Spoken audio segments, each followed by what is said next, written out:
Oh, teman-teman yang bakal wisuda di tahun 2024 ini aku ucapin selamat ya udah bisa wisuda. Dan pastinya setelah wisuda udah mau persiapan karir nih ya. Dan paling penting untuk persiapan karir itu adalah bisa buat CV yang bagus biar bisa dapat kerja ya kan, karena pasti kebanyakan mau melamar dimanapun itu pasti butuh CV di awalnya. Jadi di sesi kali ini aku mau share kupas tuntas cara bikin CV supaya cepat dapat kerja. Oke. Jadi yang akan kita bahas hari ini yang pertama adalah 5 prinsip. 5 prinsip apa aja sih, bikin CV itu harus seperti apa. Terus yang kedua jenis-jenis CV, proses perjalanan CV sampai interview itu seperti apa, cara memperkenalkan diri, cara masukin informasi pendidikan, masukin pengalaman magang, organisasi, sampai cara masukin skill atau kemampuan aku akan jelaskan di sesi kali ini. Oke, jadi ada 5 prinsip bikin CV. Yang pertama, baiknya untuk fresh graduate itu CV cukup 1 halaman saja. Kenapa? Karena biasanya pengalaman kita belum sebanyak itu untuk menuliskan sampai berhalaman-halaman gitu ya. Dan kita perlu pintar-pintar untuk memilih mana aja pengalaman, skills, dan background lainnya yang bisa dimasukkan ke CV. Karena tujuannya biar saat si HR nge-review CV kita, itu dia tahu bahwa oh pengalaman kita ini sangat sesuai dengan yang dicari gitu ya.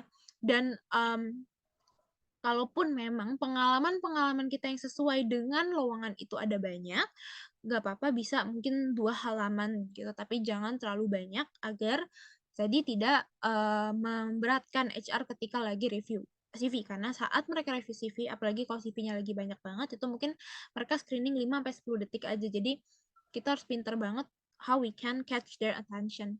Dan yang kedua bisa bikin 2 versi ya, bahasa Indonesia dan bahasa Inggris. Dan gimana sih cara tentuin CV-nya sebagai bahasa Indonesia dan bahasa Inggris gitu. Nah, itu kita tentuinnya dari iklan lowongan pekerjaannya. Jika copywriting dari iklan lowongan pekerjaan itu seperti dibutuhkan posisi apa, lalala gitu ya. Nah, itu kan berarti pakai bahasa Indonesia, berarti kita buat CV-nya pakai bahasa Indonesia. Tapi kalau si iklan lowongan pekerjaan yang menggunakan bahasa Inggris, dia bilang, oh, we are now hiring for this position, let's apply here, gitu, pakai bahasa Inggris, berarti CV kita buat bahasa Inggris. Jadi biar aman, kita bisa bikin 2 versi ya. Dan yang ketiga itu kita perlu gunakan CV yang ATS friendly.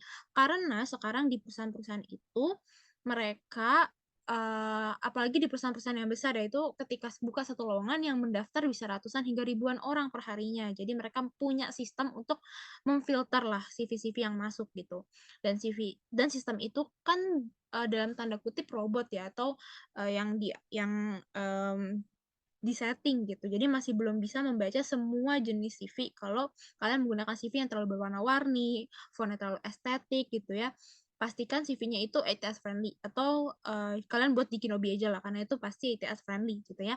Lalu yang keempat, selalu tunjukkan hasil. Jadi setiap kali kalian menuliskan CV description yang saya maksud ini adalah uh, penjelasan dari pengalaman-pengalaman. Jadi misal, oh saya pernah magang di perusahaan di Kinobi gitu sebagai customer success intern.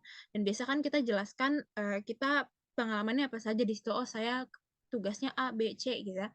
Nah, tugas-tugas itu kita perlu jelaskannya menggunakan selalu ada impact yang kita tulis atau hasil di situ. Jadi misal aja saya ambil contoh lain sebagai asdos gitu ya. Sebagai asdos yang perlu kalian tulis misal saya dipercaya untuk membimbing 10 mahasiswa. Dari 10 itu 80%-nya bisa lulus dengan nilai A. Ya, jadi ada hasil yang kita highlight di situ. Jadi jangan cuma action-nya doang, tapi tidak dimasukkan impact atau hasilnya ya.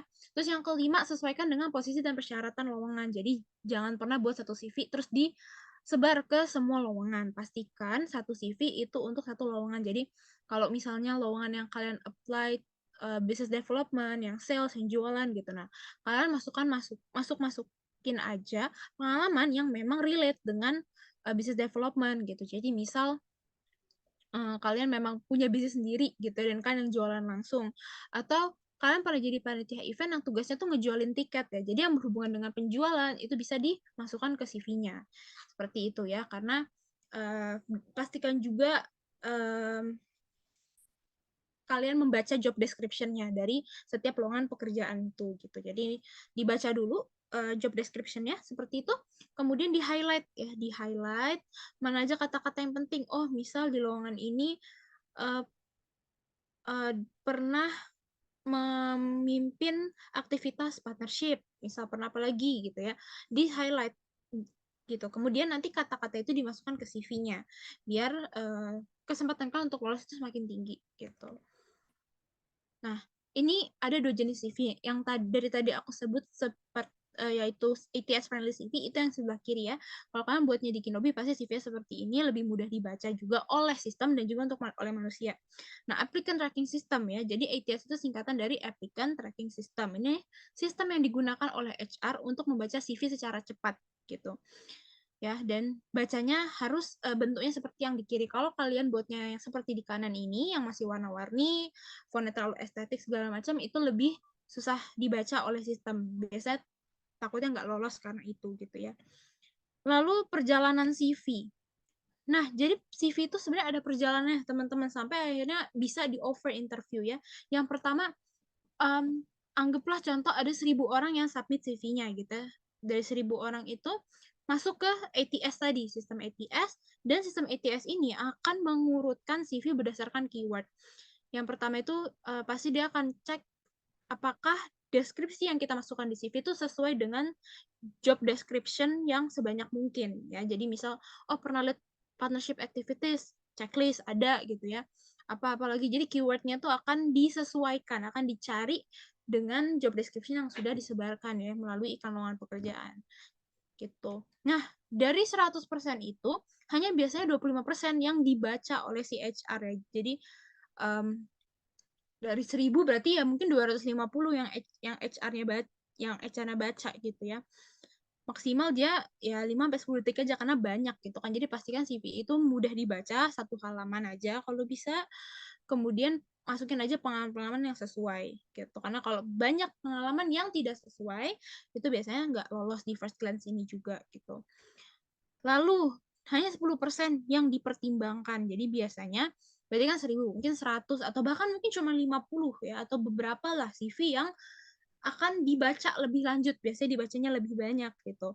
Yang biasanya mungkin nggak cuma HR yang nggak baca, tapi usernya atau atau yang kedepannya yang akan mensupervisi kamu gitu.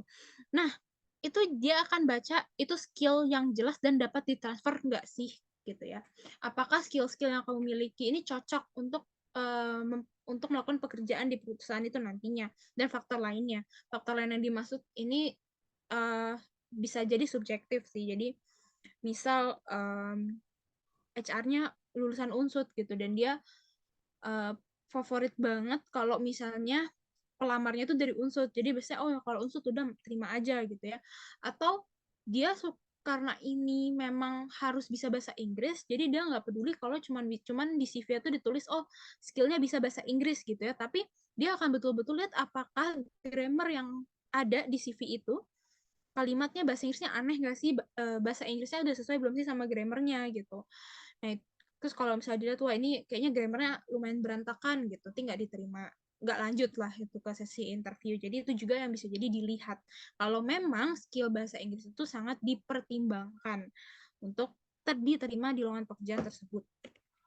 Kemudian, nah biasanya hanya kurang dari 5% yang ditawarkan untuk sesi wawancara. Jadi teman-teman CV yang ATS, yang sesuai dengan job description sebanyak mungkin, mudah dibaca, pengalamannya sesuai, skillnya pun juga sesuai, itu akan sangat membantu kalian untuk sampai di tahap ditawarin wawancara ya teman-teman. Jadi pastikan bahwa kalian nanti betul-betul mendengarkan dan menjalankan tips-tips membuat CV yang aku share ya.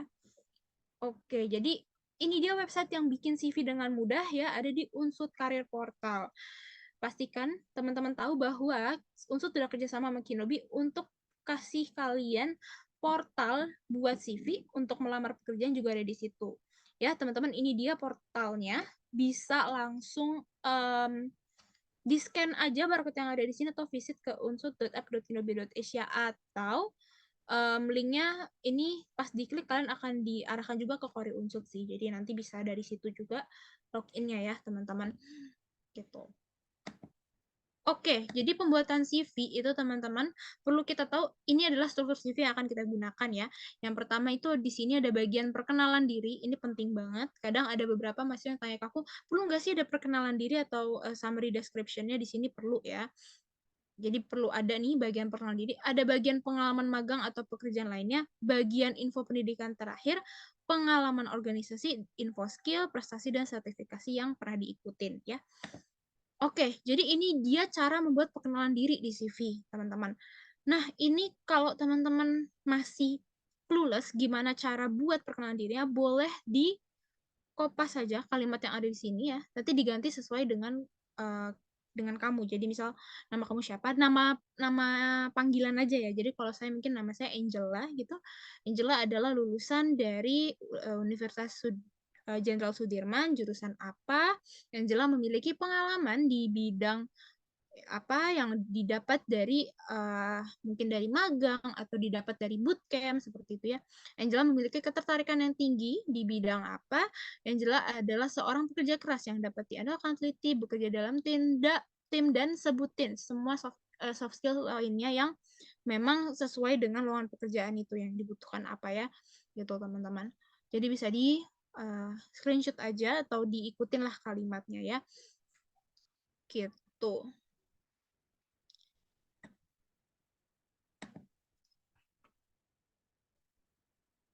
Nah, ini atau dari sini juga boleh. Nah, tips membuat perkenalan diri yang pertama gunakan sudut pandang orang ketiga atau nama kita ya. Jadi dia atau Angela. Kalau saya sih setiap kali buat CV lebih cocok pakai nama ya Angela gitu. Dan usahakan bidang yang kita kuasai memang sesuai dengan posisi yang mau kita lamar ya. Teman-teman kata kuncinya selalu adalah sesuai, relevan, itu yang paling penting gitu. Jadi sesuai posisi yang mau dilamar. Kalau kalian melamar di posisi keuangan, finance, ya memang masukkan skill pengalaman yang finance banget, yang keuangan banget, yang di luar itu tidak terlalu harus di highlight ya, kalau bisa malah nggak usah dimasukin gitu. Dan jika kita nggak punya pengalaman atau bidang yang mau kita kuasai, bisa diisi dengan pekerjaan-pekerjaan sesuai dengan posisi yang mau dilamar ya. Jadi nggak nggak specifically memang pengalamannya persis, tapi paling tidak mungkin pekerjaan-pekerjaan yang agak mirip lah gitu dengan yang orang ini cari gitu ya. Jadi ibaratnya mungkin kalau di Kinobi kita lagi buka Customer Success Associate, doesn't mean kalian harus punya pengalaman Customer Success Associate, tapi kalian baca job description-nya. Kira-kira yang di job description-nya ini sama nggak ya dengan apa namanya, bukan sama atau kurang lebih ada miripnya gitu ya dengan yang kalian kerjakan di perusahaan sekarang atau pengalaman sebelumnya gitu. Oke. Dan ini juga tips masukin pendidikan ya, ini bagian info pendidikan. Seringkali kadang aku saat ngecek CV-nya mahasiswa itu kadang cuma dimasukin dia dari universitas mana, lulusnya kapan, dan IPK-nya berapa. Tapi teman-teman sebetulnya lebih dari itu kita perlu sharing apa aja yang kita pernah kerjakan selama kita kuliah ya. Jadi pertama masukin materi atau praktek yang pernah kita pelajari selama kuliah. Lagi-lagi usahakan berhubungan ya dengan posisi yang dilamar gitu ya. Habis itu masukkan kegiatan-kegiatan non-organisasi yang pernah dilakukan. Jadi MC, mengikuti penyuluhan, ikut volunteer gitu ya, atau jadi panitia event, itu juga boleh ya, menunjukkan bahwa kalian tipe anak yang aktif selama kuliah gitu. Kemudian masukin juga prestasi yang pernah kalian dapat. Nggak harus juara. Jadi misal kalian 10 besar, jadi duta kampus, jadi duta bahasa, ataupun itu kayak lombanya di internal di kampus gitu ya. Mungkin nggak ada hadiahnya, tapi memang betul kalian juara. Ya itu boleh dimasukkan juga gitu teman-teman. Dan mungkin ada muncul pertanyaan, nah kalau yang poin pertama ini ya, materi atau praktek yang pernah dipelajari. Kak, kalau misalnya yang aku lamar, posisinya tidak sesuai dengan latar belakang pendidikan aku gimana? Misalnya aku tuh anak teknik Kak, tapi aku tertariknya ke bisnis gitu ya. Nah, mungkin kalian bisa dipikirkan kembali apakah mungkin ada mata kuliah yang berhubungan dengan teknik industri lah misal gitu ya. Yang ada hubungan dengan bisnisnya. Misal, kalian pernah belajar soal supply chain management. Supply chain ya, supply chain management. Nah, itu biasanya teknik industri belajar di bisnis juga belajar, dan memang kalian mau mau melamarnya di bagian itu, nah itu bisa dimasukin. Tapi teman-teman kalau misal memang sama sekali nggak ada, ya udah berarti kalian fokusnya jangan di materi dan praktek, tapi masukin kegiatan organisasi atau prestasi yang pernah didapatkan lah, at least menunjukkan kalian aktif dan berprestasi, seperti itu. Lalu ini cara masukin pengalaman magang ke CV ya. Teman-teman perlu masukin perusahaan tempat kita bekerja bergerak di bidang apa. Paling tidak pendek aja satu line gini ya, satu baris gitu. Tapi sebetulnya kalau perusahaan yang tempat kalian pernah bekerja itu kalian consider, kalian timbang sebagai, sebenarnya ini nggak usah dijelasin, semua orang tahu. Misal, oh saya pernah magang di Tokopedia, saya pernah magang di BCA, di Unilever gitu ya, kayak ya semua orang tahu di PLN gitu ya, itu pasti orang tahu. Tapi mungkin kalau di perusahaan-perusahaan yang targetnya niche, nggak semua orang tahu, boleh kalian jelaskan. Kayak contohnya Kinobi. Kinobi kan bukan semua orang tahu, kenapa? Karena target kita niche, hanya universitas, bapak ibu kepala pusat karir, anak-anak mahasiswa itu kan yang tahu. Jadi di luar itu nggak aware Kinobi apa. Jadi saat aku menjelaskan, aku masukin Kinobi di CV ku, aku harus masukin Kinobi ini apa gitu ya, dijelasin satu baris aja. Kemudian masukin minimal 3 poin pekerjaan yang pernah kita lakukan ya. Minimal 3, maksimal 5 teman-teman ya. Dan pastikan kalian juga mencantumkan dampak bagus yang dilakukan di tiap poin pekerjaan yang pernah dilakukan. Jadi misal di sini ya, terlibat dalam mengembangkan strategi dan pendekatan terbaik. Pendekatan terbaik untuk meningkatkan 5% penjualan video. Ya, itu penting banget. Gak harus di semua poin sebetulnya. Jadi kalau misalnya kalian masukin 5 poin, at least 2 atau 3-nya ada dampak bagus, apalagi kuantitatif yang kalian bisa masukkan, it's gonna be really good ya. Kemudian urutkan juga pengalaman pekerjaan dari yang terbaru hingga yang terdahulu. Jadi jangan kebalik. Ya, kalau misalnya kalian terakhir punya pengalaman di 2023, kemudian terakhir di 2018, habis itu apa? Diurutkan 2023, 2019, misal 2018 gitu ya. Jadi jangan kebalik, malah yang lama, yang terdahulu baru yang terbaru. Gitu. Juga ini dia ya, memasukin literally pengalaman magangnya seperti apa. Formula yang dimasukin itu teman-teman, apa sih yang kita kerjakan ya? Apa yang kita kerjakan, berapa hasil yang didapat, dan dalam waktu kurun berapa lama. Gitu. Jadi misal membuat slide presentasi produk dan mempresentasikannya kepada 20 calon klien dalam waktu 3 bulan. Gitu ya.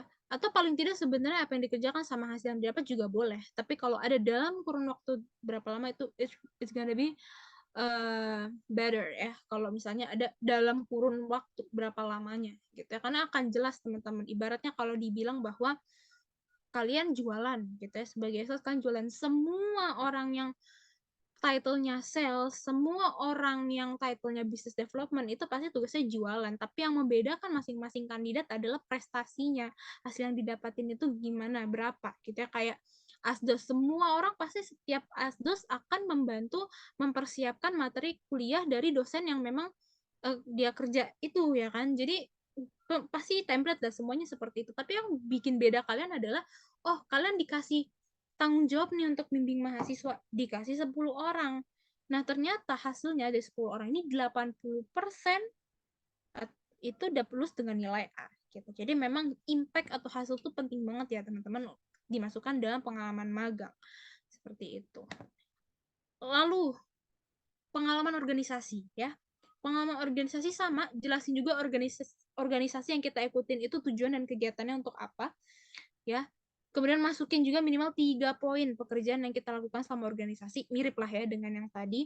Cantumin dampak bagus juga teman-teman, jangan lupa pasti.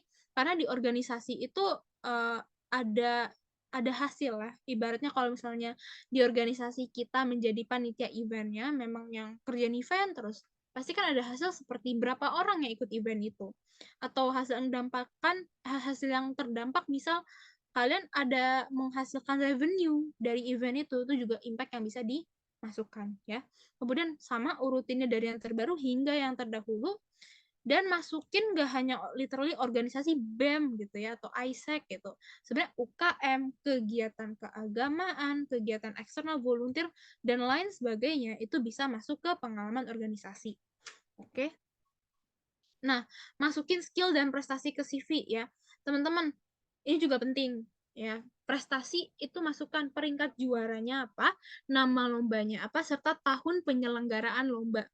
Kalau lombanya kalian emang tipe anak yang berprestasi banget gitu ya, nggak usah masukin semuanya ya, masukin aja 3 sampai 4 pilihan terbaik gitu. Karena tadi kan lebih bagus CV-nya mungkin halaman nggak usah terlalu banyak halamannya ya kan gitu. Dan masukkan kalau untuk skill, masukin nama skillnya tanpa harus masukkan bintang ataupun angka ya teman-teman. Ini penting banget, nggak bisa masukin bintang atau angka. Kalau kalian ingin menunjukkan tingkat kemampuan skill kalian, masukin aja beginner, intermediate, expert gitu ya. Ataupun kalau kalian memang ada bukti skornya. Jadi misal kalau kalian bilang, saya bisa bahasa Inggris. Oke, nilai TOEFL-nya berapa? Nilai IELTS-nya berapa? Dimasukkan gitu. Ya, dan pisahkan antara soft skill dan hard skill. Oke. Kalau sertifikasi, masukkan juga sertifikat yang pernah kalian dapat selama kuliah, dan sertifikasi dan sertifikat itu dua hal yang berbeda ya teman-teman. Kalau sertifikat partisipasi webinar itu tidak usah dimasukkan ya menurut saya. Tapi kalau memang webinar yang kalian ikutin, workshop yang kalian ikutin itu sangat sesuai dengan yang kalian lamar, boleh. Jadi misal kalian ikut workshop tentang persiapan untuk apa namanya, belajar soal human resource, basic human resource, karena kalian emang tertarik ke HR. Nah, boleh kalian bilang bahwa kalian pernah ikut di webinar itu gitu ya. Tapi kalau nggak berhubungan, tidak usah dimasukkan gitu ya teman-teman. Nah, ini juga kalian harus bisa membedakan mana soft skill dan hard skill. Soft skill itu menitik beratkan kepada kemampuan otak atau berpikirnya kalian. Berpikir kritis, analitis, disiplin, teamwork, komunikasi efektif yang biasanya diperlukan oleh siapapun gitu ya, mau dia engineer kayak dia dokter, dia pengacara, dia orang finance, marketing, butuh biasanya ya. Jadi soft skill ini sifatnya lebih general. Tapi kalau hard skill itu lebih menitik beratkan kepada kemampuan mengoperasikan sesuatu, dan memang biasanya hanya hanya beberapa nggak semua orang bisa gitu loh. Ya kalau Microsoft Excel, Word, biasanya hampir semua bisa lah ya. Tapi kalau kayak ada Photoshop, videografi, itu kan orang-orang yang emang benar-benar belajar desain gitu, yang bisa pakai gitu ya. Ataupun kalau orang-orang programming ya bisa tools-tools programmingnya itu gitu, mungkin bisa JavaScript dan lain-lain. Itu yang dimaksud dengan hard skill. Jadi dibedakan ya, dimasukkan soft skill sendiri, hard skill sendiri, jangan digabung. Oke. Dan ini cara buat email lamaran ya. Kadang banyak yang nanyain juga, gimana sih kalau misal CV-nya tuh bukan bukan cuman di apply gitu aja, butuh email lamaran. Nah, ini contohnya teman-teman bisa screenshot ya, diikutin aja. Jadi email lamaran itu berisi, pertama ada paragraf pembukanya, perkenalkan namanya siapa, asal pendidikannya dan jurusannya apa. Kalian perlu juga infoin lamarnya di posisi mana, tahu dari mana informasi itu. Kemudian di paragraf isi sebutin pengalamannya apa, sebutin di mana sih dapetin pengalaman itu, dan sebutin bidang yang diminati, pastikan sesuai dengan pekerjaan yang dilamar. Paragraf penutup, yang pertama, harapan untuk bisa interview. Ya, sebutin file apa aja yang dilampirkan gitu. Dan berikan kontak yang bisa dihubungi oleh HRD untuk referensi. Ya, misal referensi ini berarti mungkin kalau fresh graduate dosenmu, atau mungkin kamu pernah magang supervisor magangmu, atau pernah ikut organisasi ketua BEM-nya atau ketua organisasinya, boleh dijadiin referensi yang orang-orang yang tahu kamu kinerjanya seperti apa dulu ya. Dan juga masukin penutup dan salam biar juga kelihatan sopan dan profesional. Oke. Ya, nanti di screenshot aja ya teman-teman contohnya. Oke, sekian dari aku. Terima kasih ya teman-teman. Semoga materi yang aku sampaikan bermanfaat ya. Terima kasih.